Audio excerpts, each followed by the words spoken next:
The glass was still in my hand when his words cut the room in half. My sister got fired. Again. Maybe stick to stripping? Laughter exploded. Not polite laughter. Ugly, sharp, hungry. My father leaned back in his chair, smirked, and added, "At least she's good at that." The room shook with amusement. Faces blurred, eyes burned into me, but I didn't flinch. I just held my glass, still, until the rim pressed so tight against my skin I thought it might crack. And then the doors opened. The CEO walked in. Her eyes locked on mine.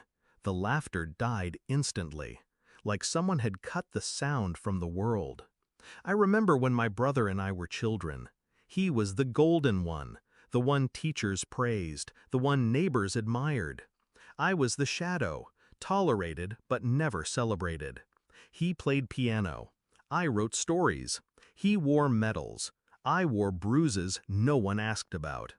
Dad loved him. Dad endured me.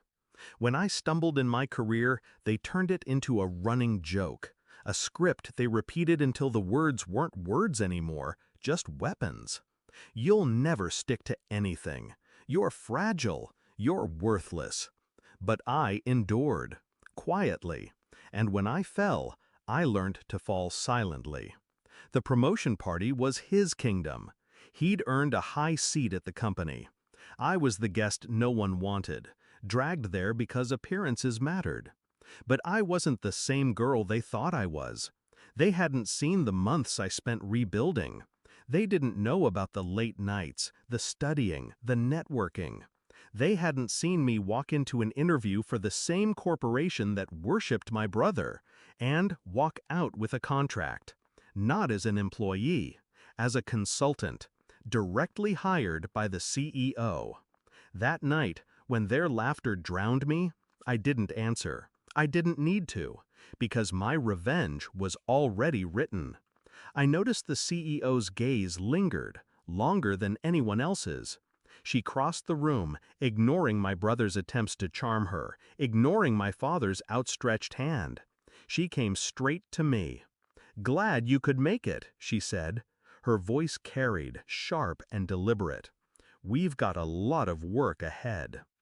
Silence. Confusion. Dozens of heads turned. I smiled politely, lifted my glass, and answered, "Of course. Congratulations to my brother, by the way. I'm sure he'll be thrilled to know we'll be working closely." The look on his face was priceless. Confusion curdling into disbelief. They thought my failures defined me. They thought my silence was weakness. But silence is sharper than any scream when you know how to use it. I never corrected their assumptions, never defended myself. I let them believe I was sinking while I was quietly building a foundation beneath their feet. My father's laugh died first. He leaned forward, eyes darting between the CEO and me, like he'd missed the punchline. My brother tried to recover, tried to make a joke. "Wait, what? You two? You know each other?" The CEO cut him off. "Know each other? She's one of the best strategists I've seen in years. Without her, half of what you're celebrating tonight wouldn't exist." Every word landed like a hammer. Every second stretched like a blade. The guests shifted uncomfortably.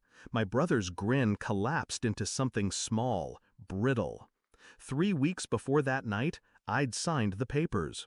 My position gave me direct influence on operations, on his projects, on his future. I didn't flaunt it. I didn't announce it. I waited.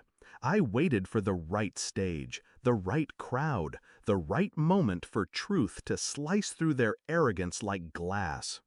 The toast that humiliated me became his undoing. The CEO, unimpressed by arrogance and entitlement, watched the scene unfold. She saw not just his cruelty, but his carelessness.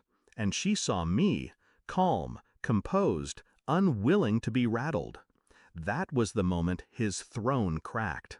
Not because I shouted, not because I fought, but because I didn't need to. The truth revealed itself. After the party, he cornered me. What the hell was that? His voice shook with rage. I looked him in the eye, steady. That was me. Finally standing where I belong. No raised voice, no revenge screamed into his face. Just the cold reality. I had risen without his permission, without Dad's validation, without their approval. I left him there drowning in his own reflection.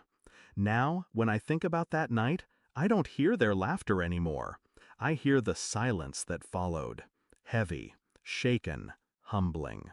For years they mocked me for falling. They never noticed I was learning how to rise.